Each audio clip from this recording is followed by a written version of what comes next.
Semenjak ada informasi bahwa di sini akan dilintasi tol, yang jenengan rasakan apa, Pak? Ya, pertama-tama memang kami bahagia.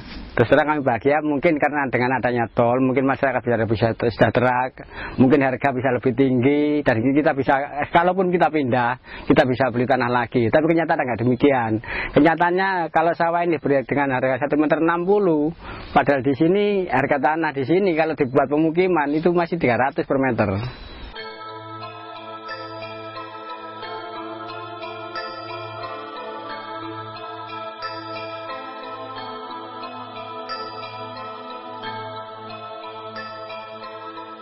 Dan kami kalau kena tol itu seharusnya kita bisa beli lagi, di mana ada yang jual lebih murah kita bisa beli lagi. Keadaannya sekarang nggak bisa. Dan kami sawah-sawah kami ini rata-rata terpotong. Tanahnya yang kena tol luasnya berapa, Pak? Sekitar 2.615 meter persegi. Dengan dihargai per meter? Dihargai per meter 70 kalau tempat saya. Kalau yang lain 60.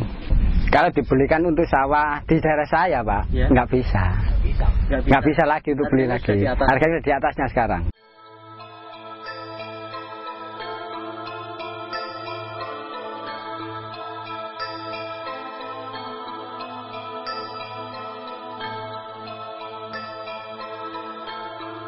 Karena waktu pengukuran petaninya ini tidak pernah dilibatkan. Oh, iya. Yang melakukan pengukuran itu siapa, Pak, pada waktu itu? Ya, melakukan pengukuran juga orang panitia P2T juga. Panitia P2T. Ada perwakilan dari desa, Pak? Ada perwakilan dari desa waktu itu, PJ kepala desa waktu itu. PJ kepala desa. Yang punya tanah diajak nggak waktu ngukur? Tidak ada sama sekali yang ikut ke sawah. Terus alasan mereka, Pak, ketika ditanya, ketika ngukur kok tidak ngundang yang punya tanah? Nah, itu kami nggak tahu. Belum pernah. Belum ketemu siapa yang ngukur selama ini sampai hari ini. Tidak ada yang mau mengaku siapa yang ngukur ke sawah dulu. Tiba-tiba divonis tanah jenengan luasnya sekian. Iya. Dan lagi nanti dampak daripada tol ini juga tidak hanya harga sawah. Toh nanti petani juga dirugikan dengan adanya pengairan, pembuangan air itu juga susah nantinya. Karena sawah kami terpotong-potong.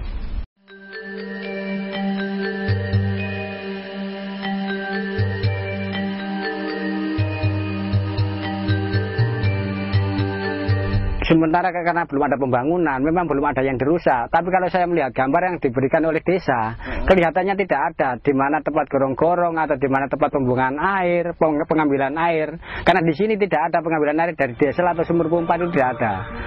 Semuanya lewat sungai. Sementara ada sungai yang kena tol. Ada sungai yang kena tol dan banyak sekali, bahkan ada jalan pun kena tol.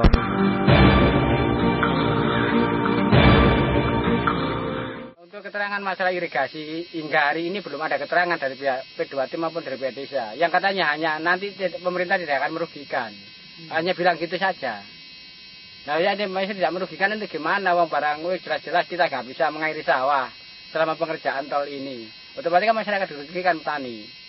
Nah, itu kok bilangnya katanya yang pasti masyarakat pemerintah tidak merugikan petani. Tapi kenyataannya di lapangan jelas petani rugi.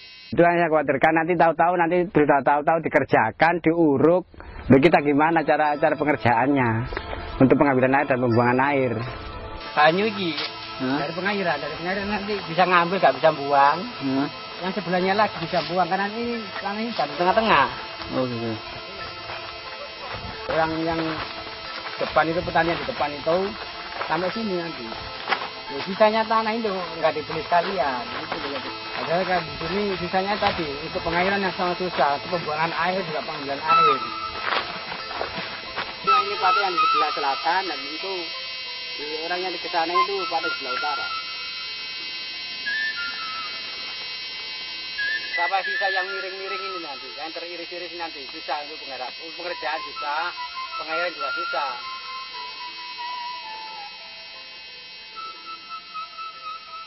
Dengan kesananya sekitar masih 500 meteran kesananya. Ini pembuangannya juga ke sana. Lalu tengah-tengahnya nanti ada tol. Irigasi yang di sana tertutup. Pembuangan juga nggak. Pembuangan bisa tapi pengambilan nggak bisa nantinya. Yang di sana bisa ngambil air bisa, tapi pembuangan nggak bisa. Di sini bisa buang tapi nggak bisa ngambil untuk air.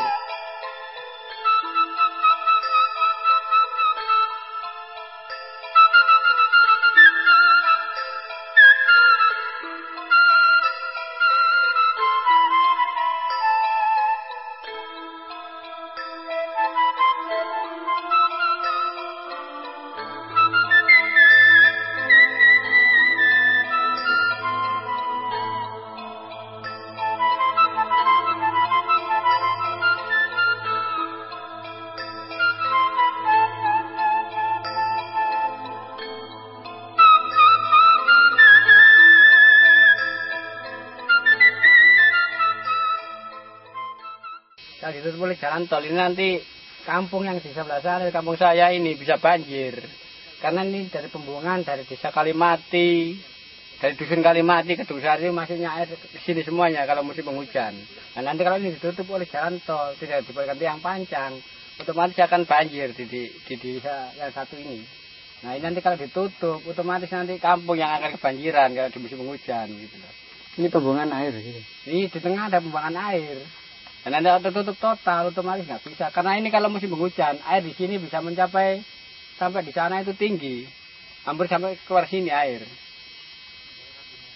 Untuk tanaman jati ini P2T dari tingkat desa yang mengatakan dia dihargai per batang cuma 50.000. Umurnya berapa ini Pak Sudan? Ini sekitar sudah 6 tahun. 6 tahun hanya dihargai? Dihargai 50.000 per batang. Ini saya dikasih tahu oleh P2T tingkat desa. Kalau dijual ini ada yang kan macam-macam ini, ada yang P12, ada yang P8 gitu kan. Dijual laku berapa Pak 6 tahun ini? Kalau 6 tahun yang sebesar gini ya mahal Pak, sekitar 500. Kalau yang kecil-kecil hanya 300 per batang. Orang sini sebenarnya nggak masalah kalau ada tol. Di sini nggak menentang adanya tol, tidak. Cuma harga yang minta yang manusiawi lah. Harganya tolong disesuaikan dan pemerintah pun harus sampai akan turun ke bawah kalau tidak percaya. Karena di daerah saya tanah subur. Tapi saya tahu sendiri tanaman-tanaman di sini beraneka ragam. Nah sebentar lagi ini musim cabai. Musim cabai harganya juga mahal. Satu patok di sini, satu patok milik petani. Ini satu musim cabai bisa menghasilkan 27 juta. Satu patok di sini luasnya kurang lebih 1.200 are. Tanaman cabai di sini kalau segitu, ada dikasih rugi segitu, jelas nggak manusiawi Mas. Jelas nggak manusiawi. Tidak ada tol pun kami sudah menghasilkan. Selama ini kami memang tidak berharap adanya tol, memang tidak berharap. Tapi kalaupun pemerintah melewati jalan ini, kami tidak menolak. Sepanjang harga disesuaikan dengan harga tanah di sini. Saya sebagai anggota BPD yang terus terang menolak harga tol yang tidak sesuai dengan keadaan sawah di sini.